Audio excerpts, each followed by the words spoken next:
কি বলুন? পৃথিবীর প্রাচীনতম সাহিত্য কি? বেদ। খ্রিস্টের জন্মের প্রায় ২৫০ বছর আগে বেদ কয়টি? কি কি? বেদ ৪টি। চান্দোর্য অর্থ। বেদের অপর নাম কি? শ্রুতি। সেকালে ঋষিরা শুনে শুনে বেদকে মুখস্থ রাখত, তাই তার অপর নাম শ্রুতি।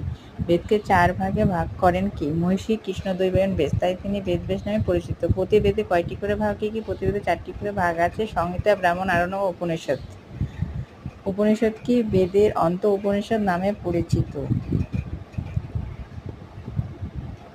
উপনিষদ কয়টি? উপনিষদ প্রধানত ১৮টি, সব সমেত উপনিষদে ২৮০টি ভাগ আছে। বেদাঙ্গ বা সূত্র কি? উপনিষদের পরে সূত্র সাহিত্য রচিত হয়। সূত্রাকারে রচিত বলে সূত্র নামকরণ করা হয়। সূত্র কয় ভাগে বিভক্ত? ৩ ভাগে। শ্রৌত সূত্র, গৃহ্য সূত্র, ধর্মসূত্র।